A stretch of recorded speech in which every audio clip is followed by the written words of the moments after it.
No sound.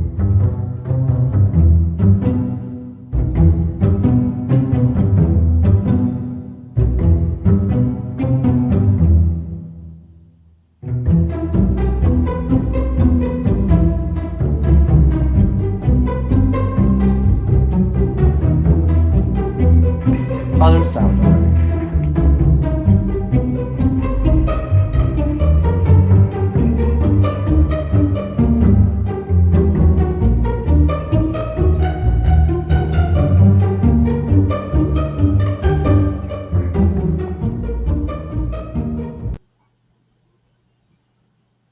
Hello. Hey. Hello, everybody! Welcome to PSYDkicks Paranormal. We are on today with Jennifer Talley, and we're going to go ahead and let Marilyn talk a little bit more about that. I apologize for being away from the limelight for so long, but I had to do some filming, and then I got sick, and now I am better, and we are going to rock today, but I have to get alcohol. So, while I go get alcohol, I'm going to allow Marilyn to introduce our amazing guest. Well, thank you for allowing me to do that. So, yeah, I've met Jennifer Talley in New Orleans. She's with the Paranormal Society. And won't you kind of tell us about yourself, Jennifer?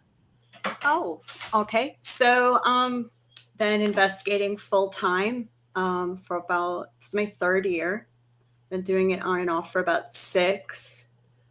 Used to do the ghost tours, the walking ones. But in New Orleans about 13 years and live right smack dab in the French Quarter. So if you want to be in the most haunted location in the most haunted city in America, I'm in it, as you well felt. Yes. We did kind of a walking tour of the city. We did, yep. So, in fact, my husband Chris works with us as well. He's off doing one of our nightly ghost hunts that we do. Take people around and teach them how much TV lies to them about what really you should do. There's some really bad habits people pick up on. Yeah, they have a tendency to exaggerate a bit. Just a little. And I'd say about 5 years ago, Chris and I were having some really weird stuff happen to us. We were just really doing walking tours, and I just kept getting this feeling. I had this feeling for like a couple of years, and like, I think I'm seeing dead people. Like, I think I'm actually seeing like dead people's faces. And of course, I wasn't around in this community. I was working on a restaurant at the time, and I thought, okay, and something just started making me go to the crystal shop in Houston and stuff. And then when we got back and started the ghost tours, I kept feeling like I was getting pushed around a lot on the sidewalk by nothing. And then Chris started having his body parts. We would take pictures of him, and all of a sudden his hand just wasn't in it. His hand should have been there, but it was see-through. Oh, wow. So we kind of went to some people we knew and had one of the local voodoo priestess come over to just kind of give us a reading. And I kept telling Chris, he said, I think it's me. I think it's me. And he said, why do you think it's you? And I said, because I think I'm supposed to be able to see them. And they're getting really mad that I'm not acknowledging that. And so they didn't get my attention. So now they're trying to get yours. And he didn't believe me. And then the lady came over and she said, well, yeah, it's her, exactly what I said. So, so after at that time, 12 years of marriage, he found out his wife could see dead people. So he's still adjusting. But it took, and I know you and I talked about this, it took me about 3 years to find some mentors here. Right. You'd think in a community like this that you'd just fall over them, someone who's just willing to sit and mentor and teach. And you're in New Orleans, right? Yeah. And everybody I approached, do you think it's because it's like a taboo type thing, or? No, I think the feeling I got from the people that I asked was that I was going to like put them out of business. They don't need another tarot reader. They don't need another medium reader. They don't need another. And if they train another, then you know what I mean? It's really a piece of their pie. Yeah, it's territorial. That's kind of the same thing I ran into in Vegas. I totally believe that. Yep. And And I And I studied. love pie. And you love what? I love pie. I'm a big pie guy. As long as it's not leftover. Yeah, I don't do leftover pies. Oh, that's too So funny. Jennifer, we actually do. We open with a shot. We do a drink. Do you have any alcohol with you? If you two talk for a moment, I can get some. Will you go ahead, make it All happen? right. Done. Yeah, it just makes the show that much more fun. I got this cool new hat. It's got a little D20 for Dungeons and Dragons on it. I like that. I thought it was pretty nifty. Hello to Doof Paranormal, Miss Karen. We will see you soon. Hi, Karen. In July. Michelle, I hope you're doing wonderful after your surgery.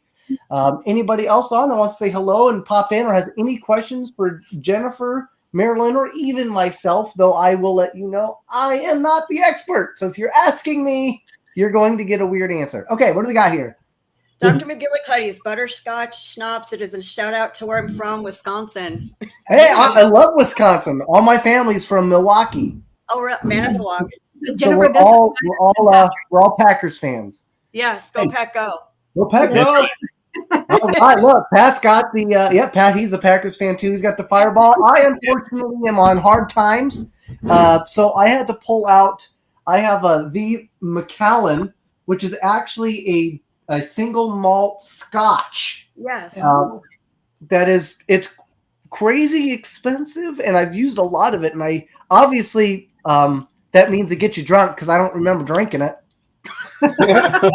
So, time. but here we go. I don't even know if you can Do you shoot have the proper Scotch, but I'm shot gonna glass, try. Mike? What's that? Do you have the proper shot glass? I still don't. You mailed them to me, right? I haven't yet, but I'll send them to you. Okay, so I was gonna say You I just mailed them moved too.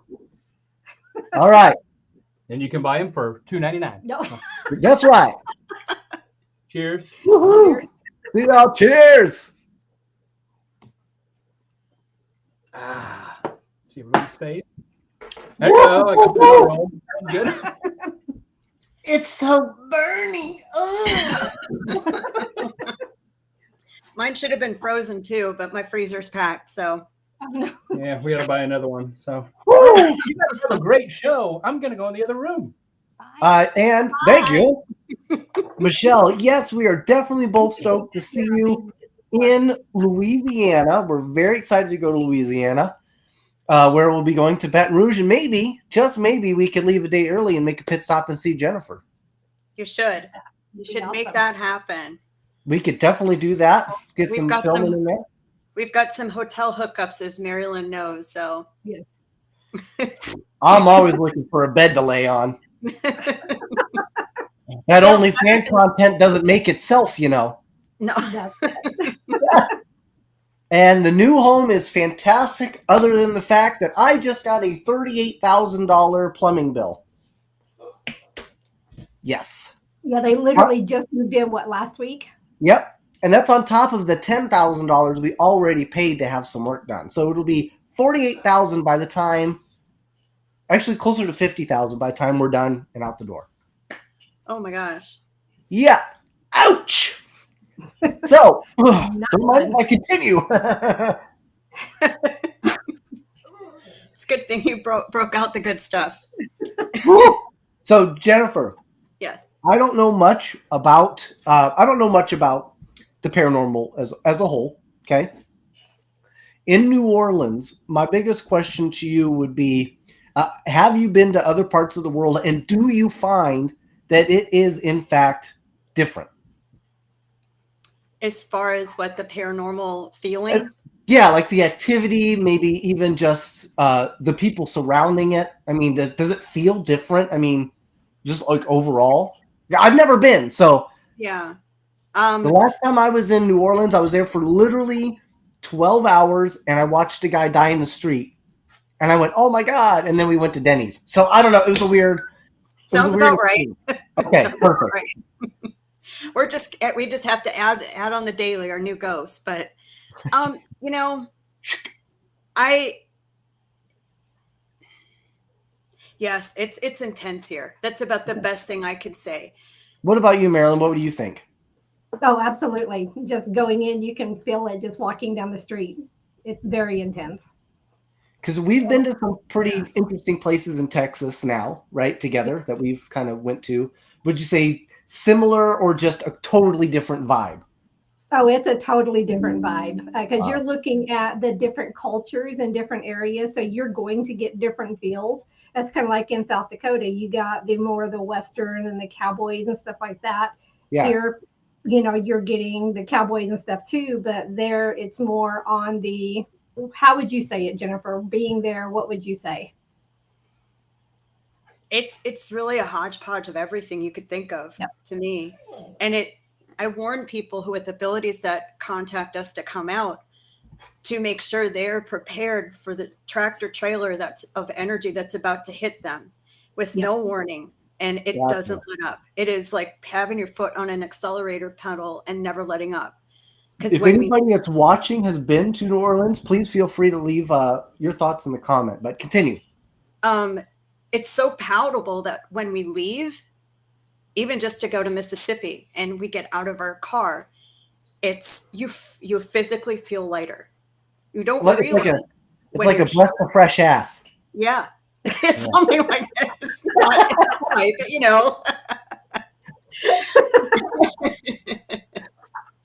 I did say No, that's for plumbing. Oh, that's funny.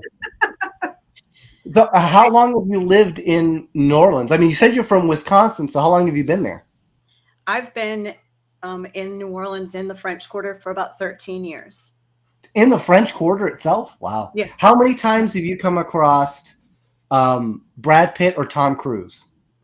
0. Oh, okay. I just thought everybody looked like that. I mean, No, I've seen Nicolas Cage though. you know what's fun? I have too.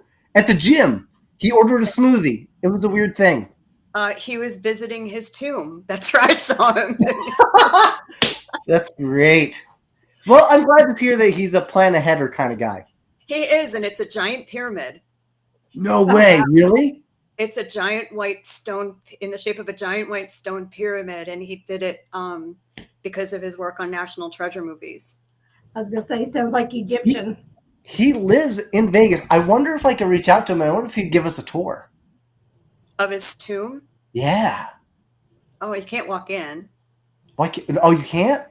No, but since the cemetery's off limits, long story. As a tomb owner, you can make an appointment. So you can make an appointment saying, I want to go see, maintain, whatever you want to do. Okay. And then they can let you in. So yeah, he could. We actually were a sponsor. He had, when he debuted Renfield, Overlook Film Festivals here. And we were one of the sponsors, and we did some private tours for some of the, one other group from Australia who had an exorcism spoof type movie debuting. And then some other people, we were really kind of crossing our fingers that, he's into this stuff, right? Yeah, yeah. He'd come, but maybe next year. Yeah.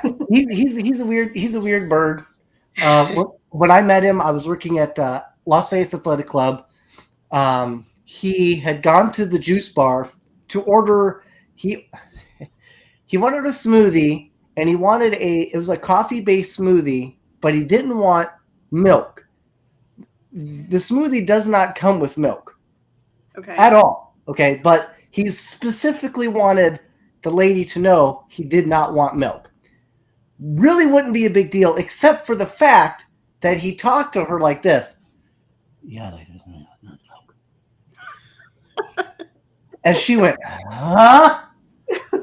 And I happen to be standing right here, and this goes on for like 2 minutes. He's desperately trying to tell this woman he wants no milk. But he's like, lady. And she's like, I have no idea what you're saying.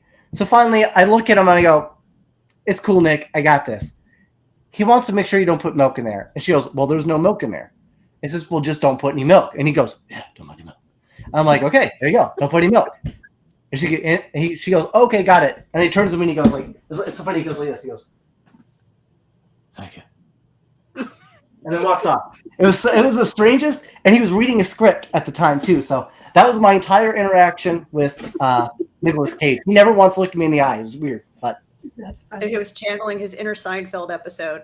Totally. It was pretty awesome to be completely honest. But I didn't know that you could not go into like a cemetery. Like if I had like a pyramid tomb, I would be trying to make fruit juice on it like every chance I got. You should tell Nick that next time you see him. Yes. Oh my It's a god. giant booster. A Like giant it's Cemetery fruit juice. Oh, that's great.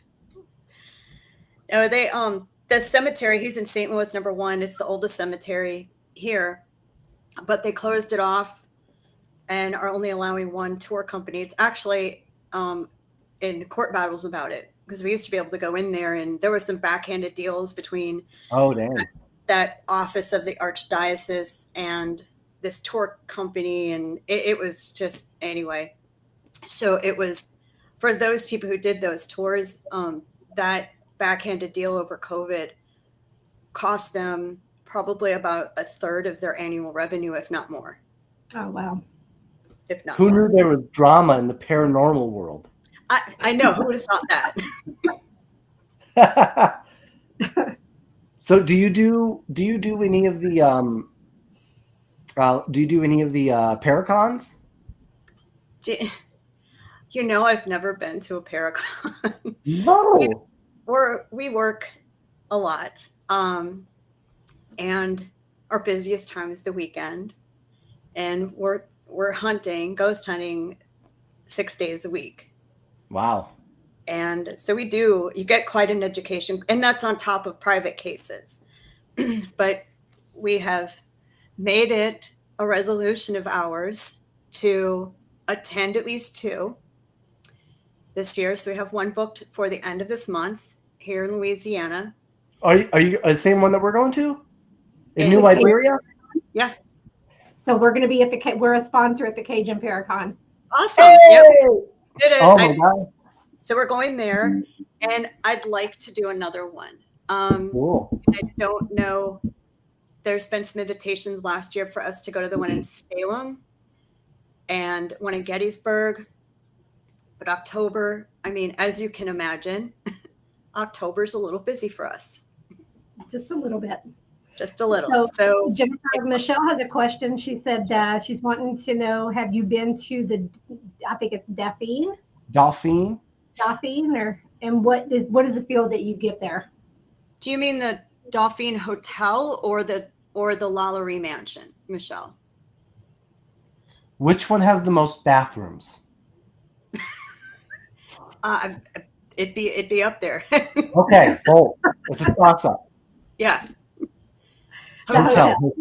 Dauphine Hotel. No, I have not been in the Dauphine Hotel. Where's it located? Probably on Dauphine Street. Oh, is that a street? Oh, It's also a street. Wow. Yeah. I've never been. You You should. should know that, Mike. all right. I think All I it's know on is this border. you show me a milkman and high heels, I'll show you a Dairy Queen. That's all I know. I'm gonna look it up now. I'm curious where that is, real quick, because it might be close to where I live.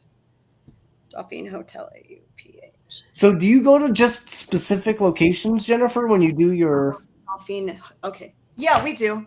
We've got, when we do our thing, we have 4 locations that we have access to based on whether or not there's stuff to investigate. I think Michelle means the Dauphine Orleans. And okay.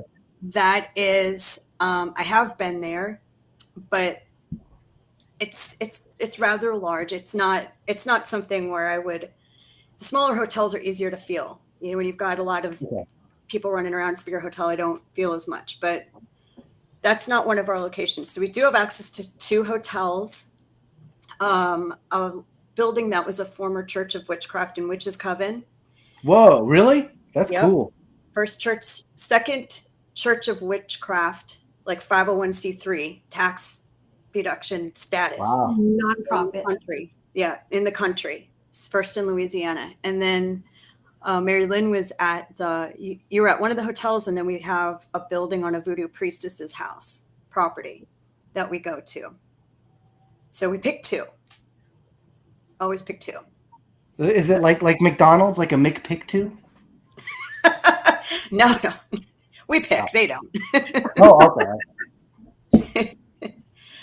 So, and we try to mix it up. So like one location's a lot of camera work and another location's more audio work. That way they can kind of do a bunch of different stuff. So, I'm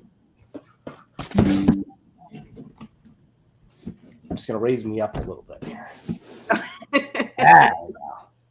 So somebody said, Kim asked, what is your favorite place to investigate? And thank you, Doof. I know we're setting it up. We're getting it all set up. I'm a little cockeyed, but I'll fix that eventually. So out of the tour locations, I really like the Hotel Provincial. I really like that one. It's such a hodgepodge of really fun stuff, and it ties in a lot of our history with what's there. It was an old hospital during the War of 1812, so you just get the hospital vibes. You get soldiers. It's not far from what used to be called Gallatin Street, which is our French market, flea market now, which was where there was a lot of bars and brothels, and it was kind of rough. So we get some jazz musicians that come, and you can see them play. Sometimes if they're there, we'll play music for them, and you'll see them play their instruments. One that's very clearly a keyboardist, another one that's a percussionist, and they recently added someone who played the stand-up bass that can see. And you can see, and they change their motions and rhythm change I'll play rap music for them, and they'll change how they'll play their music. So how they respond. Wow. Yeah, it's kind of fun. And I like that because it's just it's light, it's fun. They get a lot of people get a lot of activity there. Building 5 is not where we investigate, but if someone wants to stay in a haunted location, that's a good one because that's where the hospital was. Yep. Is that where your room was, right? Yep, I was in that back building. Yeah. So do you have a place, Jennifer, that you're kind of greedy about? That's kind of like that's your place that you like to go and you like to feel it out. You mean out of the ones that we do? Out of all the places that you go in general, like maybe not even the places that you would take the public, but maybe one that's just near and dear to you that you like to go to specifically, that you either go to because you like the environment, you like the spirits, you like the environment, or maybe it's more of it's haunted, it's spooky. Yeah, you just where do you get that connection that you just drawn to the most? I've got all but one I have connections to. Really? Yeah, I like the Provincial because I like the lightness of the energy. I like the Andrew Jackson because I've been going there for about almost 6 years, and there's a little boy spirit named Walter that connected with me almost right away. And he sometimes will show up at my house. Wow. And then the Witches Coven, because the current owners, one of them, their great uncle, in my past life, I was his mistress. Interesting. It's not often you get to see a picture of yourself in a past life. Yep. Which I think is kind of cool. I got to see that, and it is pretty cool. Yeah. So, and I don't know, they're all so different. They're all so different. And, as you know, when you do this stuff, the activity can be steered by the energy of the living. Mm-hmm. I can tell when we have someone who just doesn't want to be there and is kind of, even under their breath, is poo-pooing the whole experience, because the activity will just stop. That's it. No more.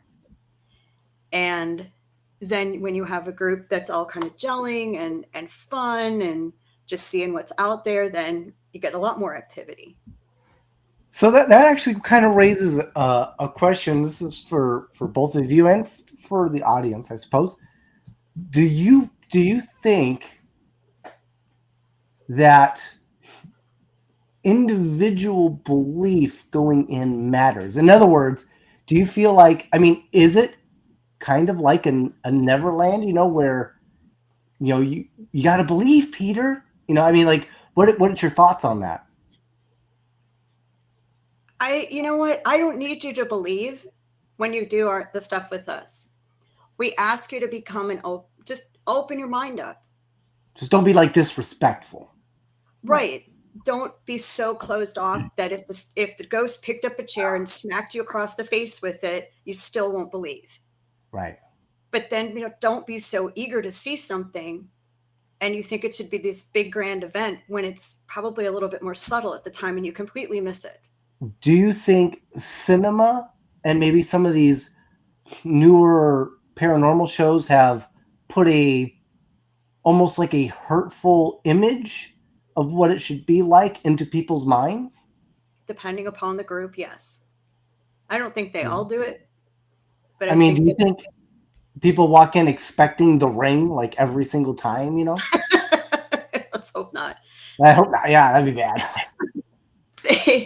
They do, if they've watched the shows, they are expecting it, but that's something we address right away. This isn't what you see on the shows.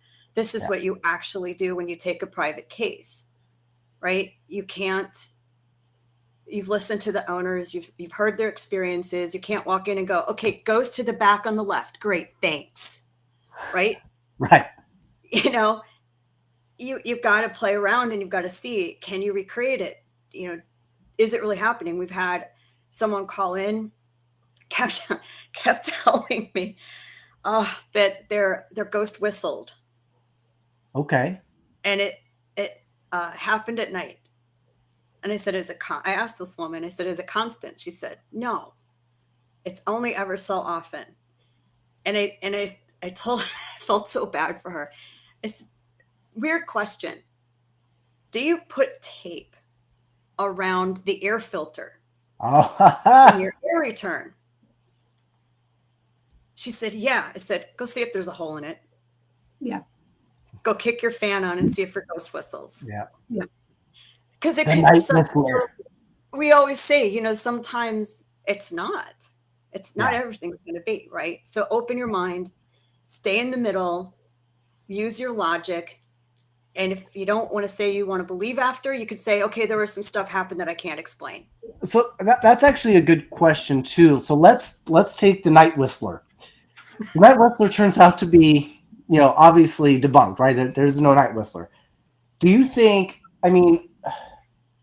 if you really were expecting and you wanted that to be paranormal and it turns out to not be, do you think that could, how does that affect one's psyche? Right? Mm-hmm. Yeah, she probably felt kind of stupid. Bless her heart.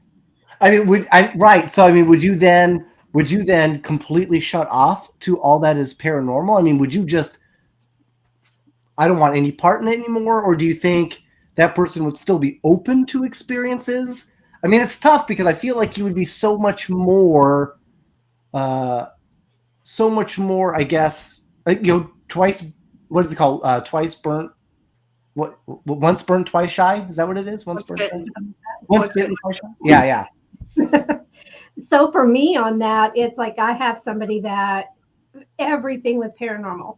And it's like every time, and she would even debunk it herself and then post things on Facebook saying that it was paranormal and then come back and debunk it, but then still talk that it's paranormal. So I think you have some that are so far, everything is going to be paranormal no matter what you tell them. And then you've got the others who are to the point of nothing is paranormal. There has to be an explanation. And Michelle just said, are you describing a tulpa, Mike? What's a tulpa? I don't even know what that is. Is it some type of tapestry? A carpet? I don't even know what a tulpa is. I don't either. Michelle, you're gonna have to describe to us what a tulpa is. And Karen says, for example, I don't believe in demons, angels, or anything like that.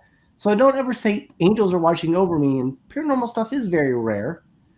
She then said, Michelle says, love the subtle nuances of hauntings that people often miss, which is true. I do think there's a lot that whatever you see, you've probably missed 10 signs, right? And she says she lives in hope that she is to be proven wrong, Karen said, which I agree. And tulpa is the concept of creating something that isn't there. So that's another great, I mean, because you do a lot of, personal hauntings. You said you do a lot of personal cases. And we've run across this a couple of times ourselves, Marilyn, where the person is more or less manifesting. So they are creating some type of psychic or spiritual manifestations, but they in fact are not tied to any other individual but themselves. Do you run across that a lot in New Orleans?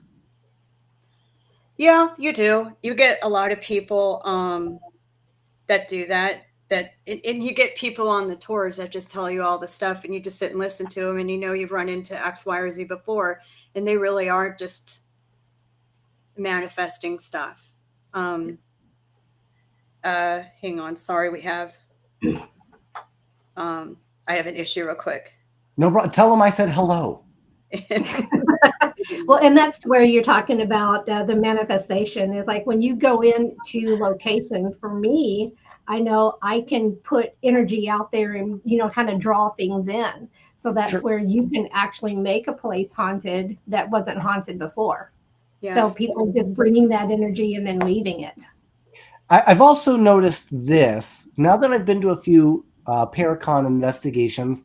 I don't notice it when it's just us, but when you do like a big group investigation, sometimes there tends to be a person that seems to affect the entire outcome. In other words, they can either suck all the energy out or make all the energy about themselves, and it becomes troublesome. And annoying, yes. Yes. So I feel like and that is difficult, I feel, especially for people that it may be their first time investigating, because you don't it's tough investigating with a group, right? Because you really just don't know what you're getting in that bag of marbles. Right. Group investigations suck. Karen agrees. I agree with you. Wink, wink. Karen's been on some of those with me where it's a little.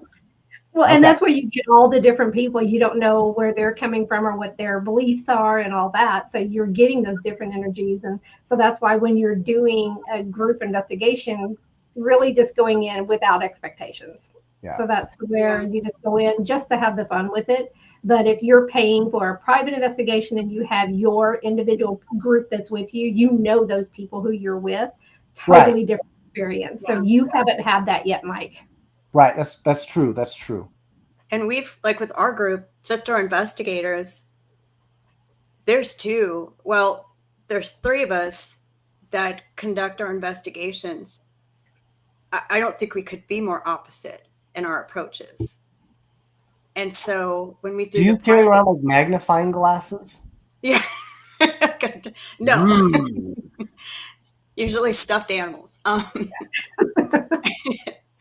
So then we do the privates, we have to split ourselves up.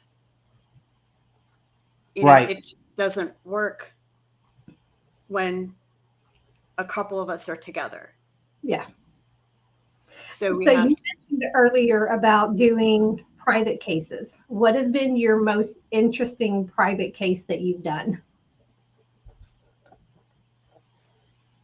I mean, the two big ones. The one you were helping us on, the demon house. You want to tell us the hairy details? That was rough. We're still getting effects from that. That one, we're going to end up doing a documentary, but basically we were asked to go to this gentleman's apartment in the French Quarter, and we're told that, and we knew this was true, there was a lady who was killed in the apartment. There's a lot more to her murder than I should get into, but he was complaining of different dreams and things like that. And a friend of us referred and said, we think the woman that passed is still there. Why don't you guys go find out? And her body was kept in a Tupperware bin in crawl space for a long time. And so we got there and we started trying to communicate with the woman. I actually crawled into that crawl space. Wow. And But not into the Tupperware. no, that was gone and cleaned out, thank God. Okay. But can I just say, shout out to Tupperware? I mean, if that was in there for a while and nobody smelt it, kudos to them. They did. The guy that killed her actually moved it out and to his next apartment. Jesus, I know, right? Nuts. You haven't smelled the French Quarter on Friday nights, let me tell you. You probably would miss it. You probably wouldn't have even known. Wow. So we all walked out without wearing any kind of protective anything, no bracelets, no nothing. So there's paranormal mistake number one. That, keep in mind, this was our like second or third private case. Number two, what we luckily brought was we always carry what we call a medicine bag. So it usually has crystals, holy water, Florida water, and I was given a class 2 exorcism relic. Did you say Florida water? Florida water. Yeah. Like water from Florida? Oh God, no. it's a brand name. Yeah, it's just a brand name. I know, but everybody knows that. I was like, what am I missing about Florida? Where's the sacred spring in Florida? We're all going. Yeah. There's gators up in them hills. Okay. Continue. I have the gators. It makes it even more powerful, I think. So the owner was with us, and Chris was filming me on the SLS camera, and we were taking video of the SLS and me. And the owner had said it likes to jump people. And I could feel like something over my head. And so I said, okay, wait. And I walked over to our medicine bag, and I don't know why I did it. I got that exorcism relic out and I held it on my head like this. And when I did that whatever it was appeared again, and they didn't tell me what was happening. But what was happening is it was kicking me in the head. Wow. Where that relic was. They didn't tell me. They just said, okay, no, it's not in you anymore. Or it's not trying to jump you. And I said, okay. And we stood around trying to figure out what this was. Because, I mean, I'm fairly sure it wasn't that woman. And all of a sudden, I just was done. I told him, I said, I can't. I'm done. And I walked over to the table, and I literally felt like someone beat me up. Wow. And they didn't tell me for 3 days what happened. We looked at the exorcism relic. So what it is it's a relic with a stone from a cave in Italy where St. Michael had supposedly appeared and left footprints. And there's a piece of that stone in there, and it's under glass, and it's in a metal case. We looked at it. That stone was shattered into 3 pieces. Wow. And it was one piece when we started. The glass. So the stone actually absorbed that negative energy. Yep, it did its job. And the glass there was no damage to the glass, no damage to anything. Glass wasn't pushed in. But that saved me from a lot. Being donkey kicked in the face by a ghost. Not quite. At least not being jumped. But we did find that there is demonic energy there. We submitted it. I'll put it this way. After getting to priest number 1 and showing them a video of one of our team members acting in ways that you only see in movies, which was about a 2-minute video, and explaining where it was and what happened, it took him about 15 minutes to call the exorcist priest to meet with us. Wow. And we described what happened and submitted the video, a copy of all of our evidence to the church. And I think within 48 hours, the place was certified. That's how bad it was. Wow. And it usually takes months for them to do that. My mom said I was certified. I don't know if that's certifiable. Oh yeah, that's it. Okay. Yeah. Wow, that is not so. I got to go back to the lady in the Tupperware. So did they finally catch the killer? Yes, it was her boyfriend. Wow, it was the boyfriend. Man, listen, everyone knows a story similar to this that's Zach and Addie. It was not them. It was not them. Okay. Yeah, I don't know Zach. That was that's probably one of our post Katrina, one of the most famous, because he cut her up and cooked her. Oh shit! Holy crap! I've been to that People are apartment weird, too. man. Man, that's one of those. I wonder if I know John Wayne Gacy's place is gone, but I wonder if Dahmer's place is still there. No, I think they tore those apartment buildings down. Can't say as I blame them. I really do. And funny enough, my ex-sister-in-law was going to school in UW Milwaukee right around the time he was actively murdering, and she lived down the street from his place. Wow. That's great. She probably That's passed him. I probably did, because we walked around a little Honestly, bit. yeah. Probably did. Wow. You never know. Karen says, I enjoy Mike's attitude in investigating settings, respectful, super funny, and I'm sure spirits enjoy the jokes and my chatter. Thank you, Karen. Yes, we always try to have a good time. And was it a tiny person, a Tupperware tub? No. I guess you could. I mean, there's crazy things you can do to the body once it's dead, which is not great. Yeah, I'm sure there was. Florida water roll.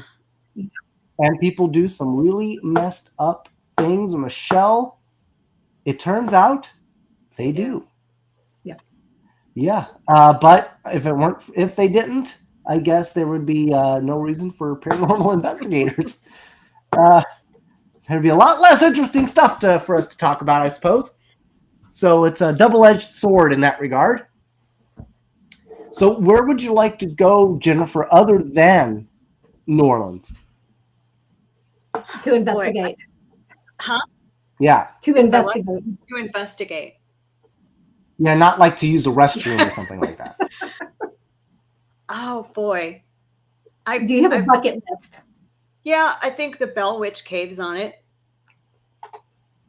Where is that and what is it? I don't remember where it is. Is it in Tennessee or it's somewhere down south here? Okay, along the Appalachian. Yeah.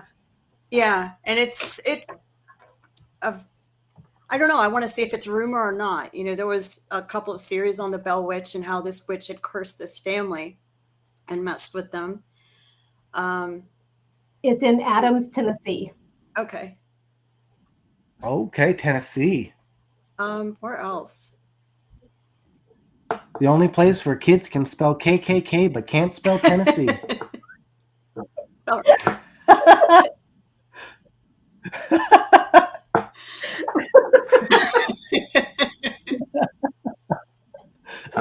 Mike. My bad. Where else? I do want to go to Salem. I mean, I would love to go to the East Coast, and then I'd like to kind of go to like Arizona, Nevada, you know, that area, see what's out there. Yeah. Michelle just said, come to Deadwood. It has a feel. It's nothing like New Orleans, but you can feel the energy of the town. And I agree to that.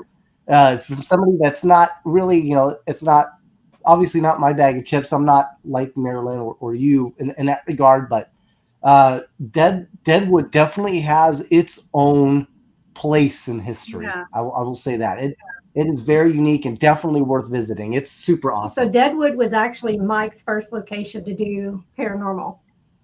Oh, wow. Yeah. So he really is new to paranormal. So he is learning. Yeah.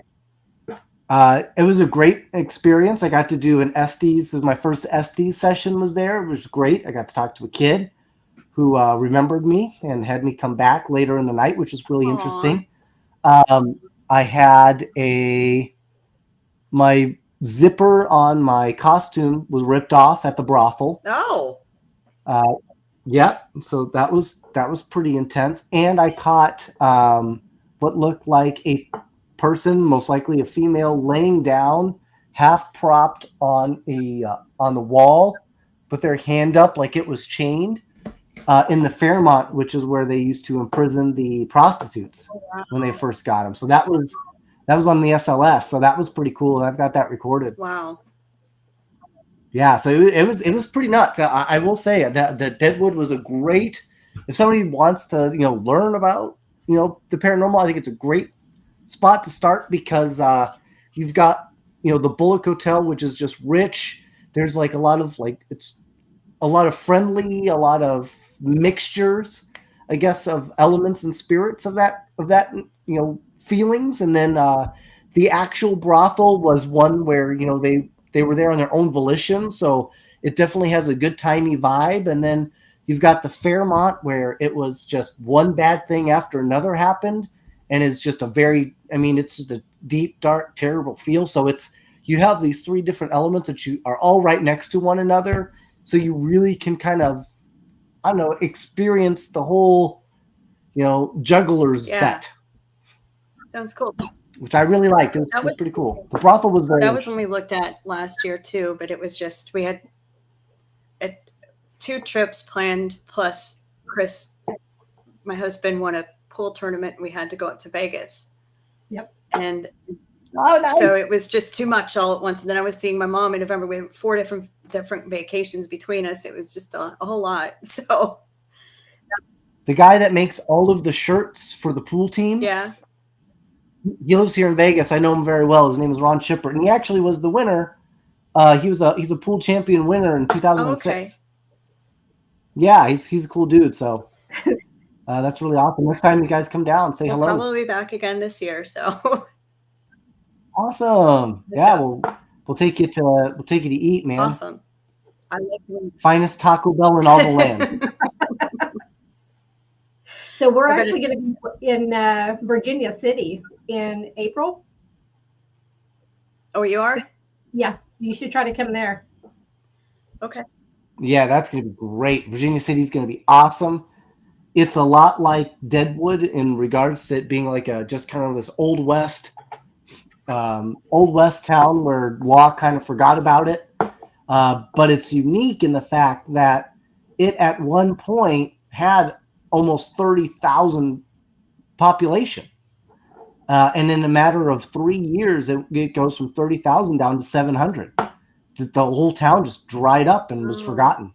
So it's really unique in that sense. So it's definitely cool to come check out. There's a cool Knights of Pythias place that's like legitimately spooky as heck. So nice. I want to say hi to Ian. He said that Doof said that he needed to come on. It's 2 a.m., so I'm assuming he's probably in Australia. Yeah, he's got to be. What up, Ian? Put another shrimp on the barbie. So that's a bucket list for me, is not the shrimp on the Barbie, but going to Australia to do some investigation. Me too. That would be fun. Yeah, they've got to have haunted places in Australia too, I would think, right? It's everywhere. Right? It's got to be everywhere. Well, I mean, there's the Aboriginal. Oh, he's in the Uck. Oh, the Uck's got all kinds of places. Yes. The Uck is notorious for having. I think like everybody is ill-tempered in the UK. So like everything's just like haunted, right? Like everybody's got a bad attitude. Haunted. You know what I mean? Haunted with food. What up, Michelle? Yeah, Karen's in Australia. Chris, what's up, dude? Good evening. So Ian is in the UK. You been to anything cool in the UK? I mean, I think you got castles. You've got, all kinds of. What's like? Isn't the Muffin Man? Isn't he from Australia? I mean, from the UK. The Muffin Man? No, nobody knows. Do you know the Muffin Man? The Muffin Man.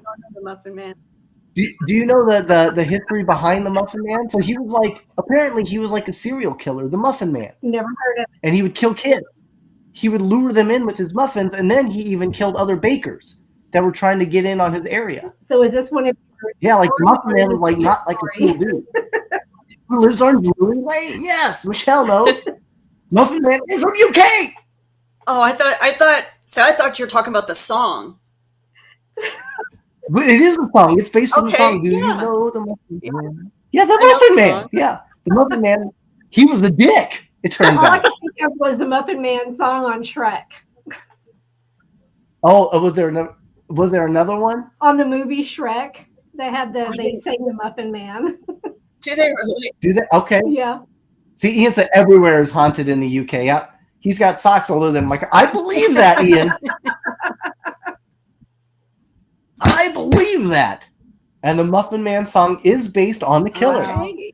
I did It's crazy how learn history, the paranormal, man, it all ties in. House of the Rising Sun. It's a hotel here that is a parking lot now. Oh, is it really? That's actually like it was a real legit It was place. called Hotel Rising Sun. Was it haunted? I mean, is the parking lot still haunted? I don't know. It probably was. It was a brothel. They found like laudanum, which is what they would use. And it's down from the first pharmacy here too. And they would find laudanum when they did excavating of the site. They're actually going to build something on Wow. top What? of it now. So I'm kind of excited that it gets finished and we can go in there. But they found little flyers from it saying like, every Whoa. man that leaves the Hotel Rising Sun leaves with a smile on his face or something like that. The mulberry bush is about the plague. Yep. That, Chris says he's gonna have to make so laudanum is like very addictive, right? It was like a pain reliever. So what they would do is they drug him, so they didn't actually have to do the deed. Dang, that's So they crazy. drug him. They'd strip the guy's clothes off, mess up all their hair. When they woke up, they'd tell them how great they were, get paid, and they'd leave. See, you know what? My wife does that to me. I just thought it was normal. Now you know the Yeah. signs. Now you know the signs. Now I know. That's where all the scotch went. I'm pretty sure. Yeah, see, Chris goes, whoa, I'm going to have Baker nightmares. Ian says, I'm not familiar with the Muffin Man, but we have many other serial killer smetchers. Yes, I think the UK probably has more cool serial killers than probably we do, to be completely honest. Jack the Ripper. Yep.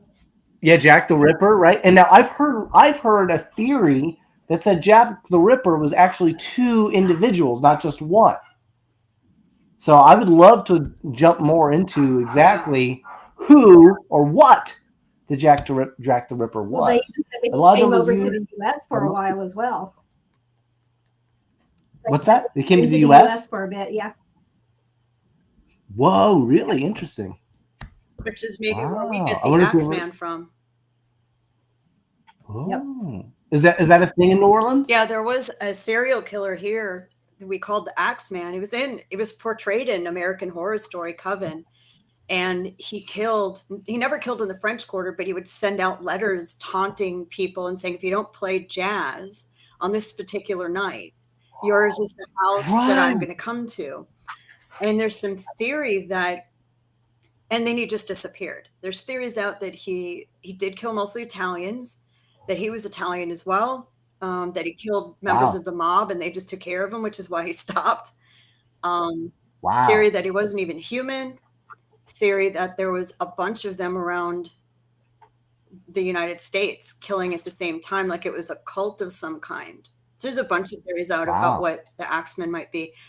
There's a hotel here. Now they're a body spray. You what? Now they're a body spray. No, there's a body spray. Body spray. Oh yeah. Yeah. Yes. I mean, why That's not? killer as well. Okay, so the next big thing for me, especially with New Orleans, we got to talk about vampires. You can't talk about New Orleans and not talk about vampires. What's your take? Lay it on me. Friends with a few. Okay. Do you think so? Okay, vampires. Are they like the fictional, like they live forever, drink blood? You know what I mean? Can't go out in the day, or do you think it's a little bit different? So it's a spiritual practice. It is based on ancient Egyptian magic, where they drink the elixir of life, which is blood. There is a blood-consuming clan that's called the Sabre-Tooth, but you would be called a sanguine vampire if you did consume blood. Oh. One of my friends has a physical need to drink it through donors. And then I have another. Does it matter the type? So he was on another podcast that I got to ask him some questions. And that was my question. Do the blood types taste different? Right. And he said, yes. And it's funny. Wow. The RH factor is a factor in the taste. We asked about diet and things like that too. So I want to say it's either AB positive or AB negative was his type of choice. Wow. But Okay. there's a contract, there's blood tests that have to be done to make sure there's no diseases or anything like that. Okay. You don't want AIDS. Or anything, hepatitis, whatever you could, So you'd think Sure. the stomach It hurts. acid would kill that, but and this particular person isn't a member of that particular clan, the Sabretooth. That's Father Sebastian. If people are out there in the vampire circles, he's the head of that. He also does consume blood. Their donors are typically called doves. That's what Oh, they wow. call them. Yes, they can go out day and night. Do they live forever? I mean, they may hope so. But there's another set though that are called energy vampires, and that is My sister-in-law is one of those. it's that relative that comes out on holidays, and everyone's like, "Oh no, Uncle Jim Bob's coming!" You talk to him, and by the end of the evening, you feel like you've been run through the mill. Oh, my Energy is God. gone. Taking it. Yep. Yeah. But some do it. Some can have control over that part of them, and some don't, some don't even know they can do it. Right. I have a friend who. Good night, Michelle. So, yeah, I feel like Bella from Twilight. I run with werewolves and vampires because I do. That's what I didn't even think about. So werewolves, you believe that werewolves are there? Sure, shapeshifters. That's Native American. Yeah, that's been around forever, right? Yeah. They just don't talk about it outside their circles, but 100%. So this is my thing. If you can have a werewolf, can it be other animals? Could there be like a were-rat? Were-panther, were-bear, Well, I mean, I wouldn't expect a panther not in America, but were-bear, sure, there could be that, right? Yeah. But I mean, I think a were-rat would be probably more common than even a werewolf. Because rats are everywhere, right? They're in like every city. French quarter rats are pretty big, so they're about possum size, so you never know. There you go. No, I mean, past life stuff that I've done, I've been shown changing into a black bird. Whoa. Mm-hmm. That's pretty wild. It was pretty wild. Yep. Well, I guess they do say murder of crows, right? They do hang out by my house a lot. Wow. Okay. They do. So do you feel like a lot of your work comes home with you? Yes. What about you, Marilyn? Do you think so? For me, I don't allow it. Okay. So that's the whole thing. Is for me, I stay protected that it does not. Jennifer, is that something that you're learning? Is the protection side of things, or starts Saturday? Okay. Yes, so I'm actually going to be working with Jennifer. Okay, that's great. Jennifer, Marilyn is fantastic. If it wasn't for Marilyn, I would be dead in a gutter somewhere. He's exaggerating. A lot, but that's okay. Still, Marilyn's awesome. She really has done a lot of help for my family and for my wife specifically. So my wife's pretty in tune to stuff too, which is pretty awesome. Yep. And Doof, yeah, that would be a great stream to talk about like serial killers and stuff. Count us in. I'd love to be a part of that. Serial killers are cray. H.H. Holmes in Illinois, yep. That H.H. Holmes in Illinois, that was the one in that hotel, right? I think that's where they did American Horror Story Hotel, was kind of a riff off of H.H. Holmes. And then I think it's the same hotel where that girl disappeared and they found her in the water tank. Whoa. Yep. And I heard The Shining even has some basis in reality, but it's also a Stephen King novel and he's a weirdo, so I don't know. Well, he based it off of his experience in the hotel. Is that what it was? Okay. He did. Yep. Yeah. Mushrooms, man. They get you every time.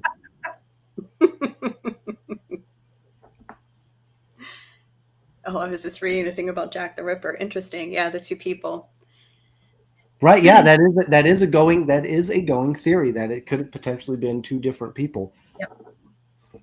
And then there the documentary on the girl and her experience in that hotel. Yes. Yep.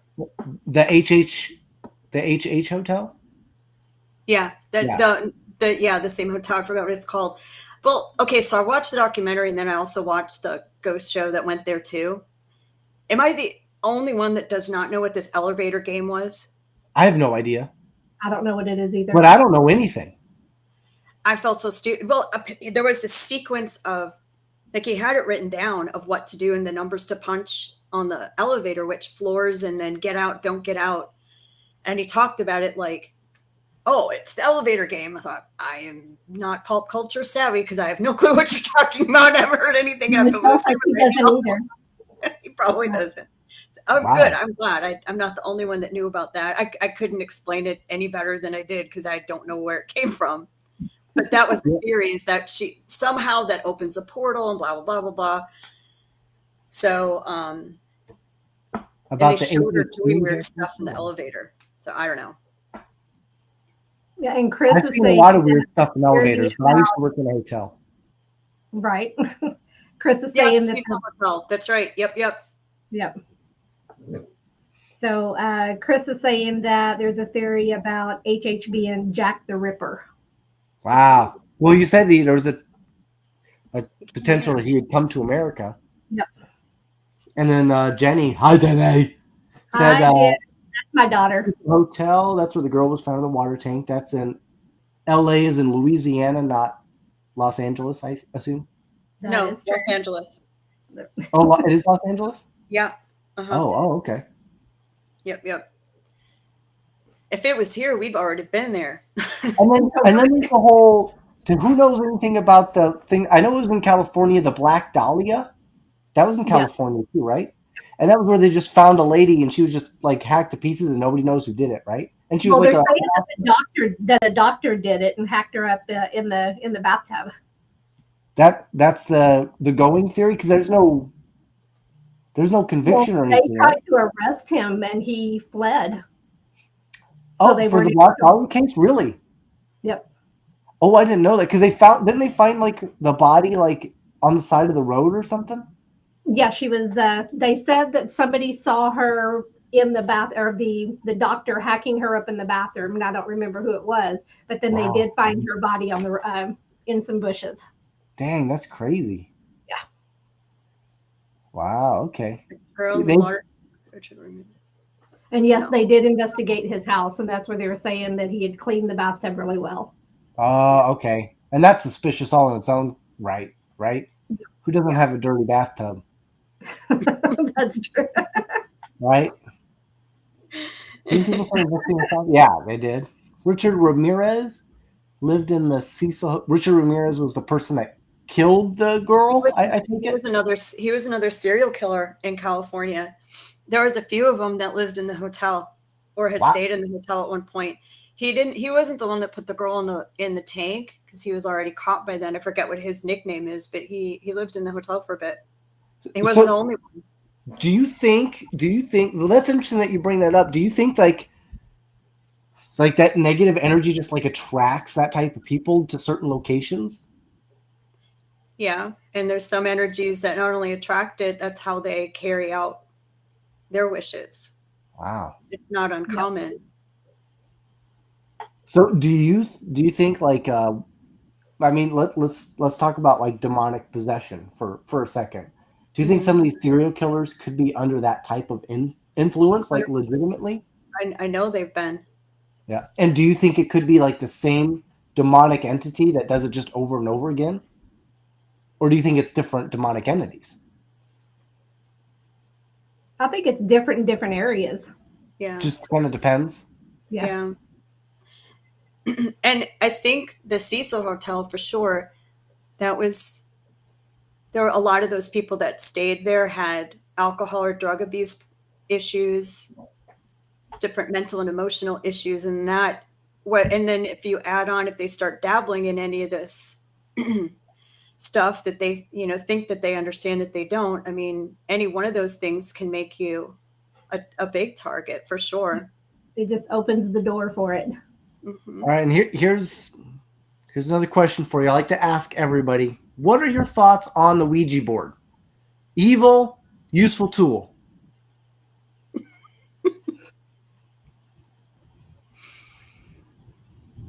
Don't do it. Don't do it. Okay. I mean, that's I'm the with you.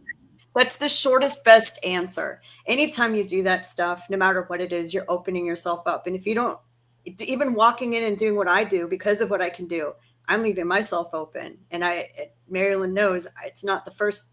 I've been slimed more than once. So, and the good thing about me is, I guess I can recognize how I'm off to know it. They work in such subtle ways that most people who aren't into what we do on a regular basis would just go, oh, I'm just in a mood. Or I don't know, I'm just kind of out of sorts. And they would blow it off. So the easiest, best thing is to just don't do it, to me. That's my opinion. I don't know. See, and that's where I'm on the side of it, because for me, I can use the Ouija board because I know how to open it up, but also close it. That is the biggest thing, is closing that down when you're done, because most people go in, even, just going in and doing seances or whatever, they open things up and then just walk away. So that's my biggest, close it. They have a very unique version of that in Italy. Yep. Yeah, it's called the Luigi board. The Luigi board. Do you drive a cart on it? Mario. I'm gonna win. Yeah, I'm with you though, Jennifer. I'm not. I think. Okay, so on our next investigation, I'm bringing my Ouija board. Yes, you totally bring it. I've used them, but I never use them unless I'm with someone I know knows what they're doing, right? That I know knows how to open, that I know knows how to close. I would never do it by myself. I would never lead one because I'm not confident in that. And I know what can happen. That is the key. What type of tools do you like to use? I'm sorry? What type of tools do you like to use when you do an investigation? If I had to go into an investigation with two things, I could go in with the Melrem and a SLS camera. Okay. Ian says he thinks they're 99% of your subconscious and 1% nearly impossible to find. Yeah, I mean, absolutely quite skeptical about those things, Ian. I get it. I'm being guided to use it as a tool now. That's kind of cool. Marilyn says Michelle wants to work with you on it. So, and you I'll see you in Louisiana. Let's do it. There you go. And we know you're a big proponent of the SLS. Yep. Right? I've got an SLS. It's pretty cool. It's like a gun, kind of. Pew, pew, pew, pew. And I have the XLS. Right. We do too. Yep. Okay. Yep. So you got one. Are those your main go-tos? First birthday. Do you prefer, like, some people like do the EVS? Some people do the Estes method. I do that. Okay. I like it. I like the Estes method. I think it's amazing. Chris and one other investigator will not do it. And then one of the girls that I train, she likes it too. But it's funny. The people that have abilities use it. The people really? on our team that don't like it do not. Yeah, that's really interesting. Oh, kind of an interesting coincidence on that. And which do you prefer? Michelle would like to know, the XLS or the SLS? I like them both, honestly. We don't use our XLS very often. That's a special occasion camera because they're not inexpensive.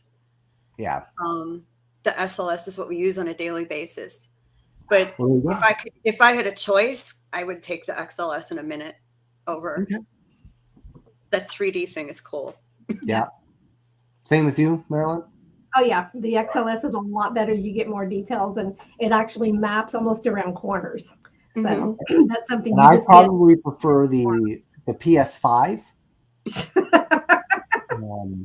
Not the Mario version. Maybe, yeah, I could do that. The Wii. Yeah. The Wii, yeah. The Wii U, I think, is the new one. The Wii U. Yeah, Wii U. I'm getting to get better with dowsing rods too. I really That's like. to say, Mike does. He's really good with the dowsing. Yeah, for some reason, I'm just naturally in tune to the energies of a dowsing rod. They just match. Maybe it's my personality or the energies I put off, but I do really like the dowsing rods. And I got the fancy glow in the dark ones. I do too. They do the different colors from what's the company? North Canton Paranormal Detectives. Yeah, NCPD. Yeah, they're great. These are just fantastic. I have the same set. They're a little long, and I hit myself in the nose with them pretty often because I'm Italian. I've got the so. Other than that, though, they're great. Yeah. They're gonna poke your eye out with that. Yeah, and Michelle likes the dosing rods. The dosing rods. Yeah. And then I also like to use for yes and no questions. The pendulum? Mm-hmm. See, I've never tried a pendulum. I'd like to try the pendulum. But every time I think of pendulum, I get in my head the movie. There's a movie called The Pit and the Pendulum.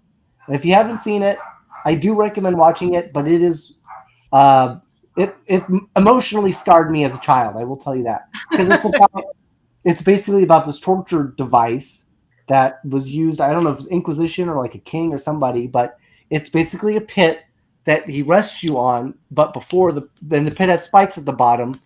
But while he interrogates you, he has a pendulum with an axe, and it slowly cuts you in half, and then eventually he just drops you into the pit.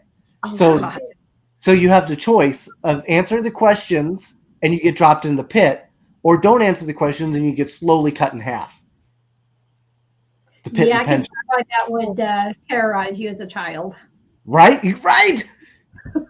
How did I find that movie? I have no idea, but I did. You would think that would be your terror. Yeah, that was a bad blockbuster pick right there. Right? Yeah, Michelle says Saw does the same thing. I hate those movies. I can't do Saw. My husband loves those, and he always wants to watch them. And I was like, "You can go. I'll go into another room." It's just, to me, I can watch horror movies and stuff. If it's senseless torture stuff, no. 7 was as close as I could get to that. Yeah. The last Saw movie I'm considering watching because he gets diagnosed with brain cancer, whoever the Saw guy is, and goes into the specialty clinic where they were supposed to have this new method to cure, and they paid him a bunch of money, and they duped him and did nothing to him. Wow. Never did the surgery, never did anything, and he finds out. So he goes and rounds up all the people involved with that, and that's who's in his thing. His seesaw? Yeah. So I'm like, okay, I might could get but still. If you're looking for a good psychological thriller, which is kind of along that lines, only without all the grossiness, I highly recommend a movie called Old Boy. There's an American version, but you have to watch the Korean version. The American version is not good. But there's a Korean version, and it's basically about a man who gets abducted. He gets kidnapped, thrown in a room with no windows, and is stuck there for 15 years. And then is all of the sudden let out for no reason. And he has to try to figure out what's going on. Wow. Yeah, it's wild. It's a great movie. It's an absolute mind effort, but it is a good movie. Right. And Hostel, I couldn't do Hostel. There's the same thing with Saw, like that, and then Tusk, the one that they did where he turns the guy into the walrus. Like, I can't. Yeah. The Ring for me is like the pinnacle of like scary movies. That's. So have you seen the movie Nefarious? No, somebody mentioned that to me. Was it good? That was one of the most accurate movies I've ever watched about possession. Wow. And the theological debates alone are what scares you because it's current. That's cool. And I watched it one night when Chris was out doing an investigation, and I'm like, dang, watch the whole thing. And he came home. And I told him about it, and I said, I like this movie so much. If you want to watch it, I will watch it again right now with you. Wow. It was that good. And it's this guy in prison. He's set for execution, so they have to bring in which is the doctor, psychiatrist, right? This is the one where he it's the lawyer, right? Or is it a lawyer or a psychologist? Psychiatrist, yeah. And he has to make sure that this guy is of sound mind to be executed, that he's not insane. They can't execute an insane person. And this is what he claims to be possessed. Wow. And the doctor is an atheist. Adding that to it. It's crazy. Okay, I really wanted to watch that. Yeah. It was so good. Okay. So good. Okay, I'm gonna have to check that out. Maybe I'll watch it with you when we come down to when I come down to Texas. Because my wife, that's a big no. That's a big no. Yeah, we should watch. So that's gonna be an grab this giant hand and slap me with it. So Jennifer, where can people find you if they want to come to New Orleans and do a tour with you? So our website, New Orleans Paranormal Society. Go online. We've got experiences 6 nights a week, 7 or 8 o'clock departures, and come on down and learn how it really works, not how we see on TV. I think that's great. And I like how your acronym is NOPES. Yeah. Nope. Yes, my husband wanted to do that. He said NOPS.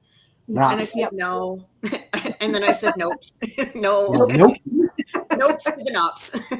Well, Jennifer, thank you so much for being on the show. We're going to go ahead and we've run out of our time. But it was fantastic getting to talk to you. We learned a lot about New Orleans and vampires and serial killers than we probably should know. So that's great. Everybody that's watching right now, please feel free to give New Orleans Paranormal Society a follow, or Jennifer a follow, because she has fantastic hair and we love that. And we will be back on next week. Yep. And then after that, I think we will be in Louisiana. So maybe we'll get to actually do a little show with Jennifer. Maybe we'll get you on and we'll do something live. That would be cool. So we need to thank our sponsors. Yes, obviously we have to thank our Oh, Kimmy, thank you. Sorry, my dog is wanting to make an appearance. My pupper. Yes, Gypsy Witch Paranormal. Thank you. The Searchers have some brand new stuff getting ready to be released, so that's really cool. Who else do we have as sponsors? We also have Rex Nielsen he's our artist. What is I can't remember the name of his art now. Sorry. That's right. And then we also have Horn Paranormal. Don't mess with Rex. Don't mess with Rex. And Horn Paranormal. If you're feeling horny, Horn Paranormal's for you. Get the best SLS, the best XLS. They make what was it called? The EMS? Is that what it is? The one that the EMF. EMF? Is that what it is? EMF? The ALF? No, that's ALF. They make all kinds of equipment, so go check them out.